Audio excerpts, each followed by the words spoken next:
August. I'm Stephen Ridgway. We've spoken recently about the potential for malicious software to end up in software repositories. There was some, um, so I think some challenges around, the Python repository and various others. Over the last few months.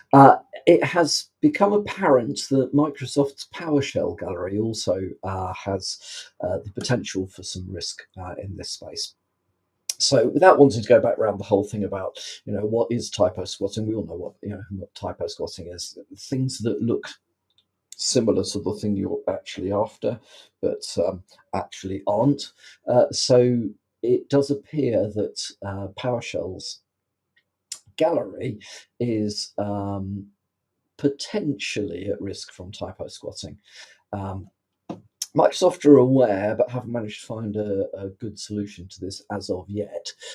Recommendations for the moment are make sure that if you are downloading stuff from PowerPoint's gallery, that you are using signed packages within there, and that exactly who it is that's generated the package, rather than taking stuff which may look kind of cool, but is not necessarily signed and approved and exactly what you're looking for. It is apparently relatively simple to spoof the owner's identity for PowerShell gallery contents, which makes this whole area a little bit sticky. So just a heads up that whilst npm and pip and whatever have been talked about quite a lot, PyPy and things have been talked about quite a lot in this space. PowerShell is not immune to or PowerShell Gallery is not immune to the same sorts of risks. So treat with the usual caution. There is a significant phishing campaign that has been uncovered, which is currently targeting energy companies in the US, but always being worth or being. Let's try that by putting the words in the right order. It's always worth being aware of these things, because if it works in the US, it would work in the UK or anywhere else. The phishing campaign employs QR codes as a means of passing through emails, spam detection and malware detection within the email providers solutions. So basically, if you're using email protection solution of one sort or another, this is one way in which it may be possible to sneak things through. So traditionally, back in the days of the Ark, you would just send some malware in an email and people go, oh look, it's interesting, I'll click on it. Those days are long gone. But kind of evolved into sending links to websites that hosted malware. And that then got kind of captured by most of the email protection suites that will sandbox and go to those URLs, and at least we'll check them against known bad or that sort of stuff. Using a QR code, I think, is a step forward in that respect, because from the point of view of the attacker, because it's a different method of persuading you to end up somewhere that you really shouldn't be.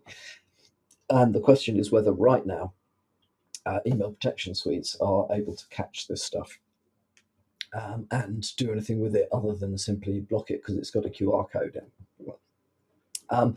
So if you do receive emails with QR codes in them, be cautious. There are sites that you can use to determine where the links actually are going to, and to give you an idea of the reputation of those links. If you're sent unsolicited emails with links of any kind.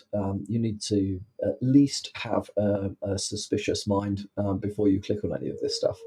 Um, so beware. As I say, this is currently a large scale campaign targeting US energy companies. Um, I think we can all imagine why that might be. It will undoubtedly, the technique is going to be used elsewhere. So, one to add to the armory, and perhaps one to look into from a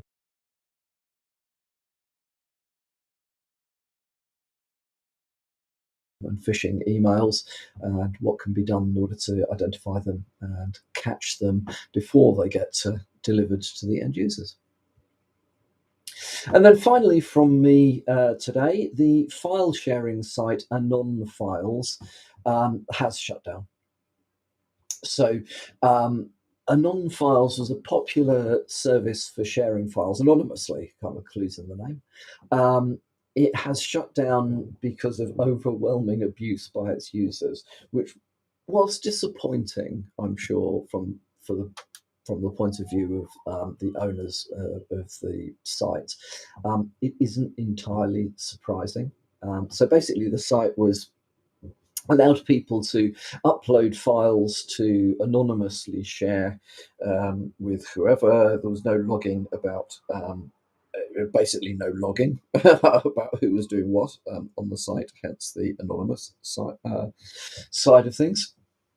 It was disappointingly but unsurprisingly used primarily to share samples of stolen data, stolen credentials, copyrighted material, uh, you name it. If it was a bit dodgy, you would probably find it somewhere on Anon Files. So the maintainers of the site say they have put considerable effort into trying to block the upload or download of certain sorts of information, but says that it's just overwhelming and are no longer able to maintain the site. The domain is for sale if you fancy having a go yourselves.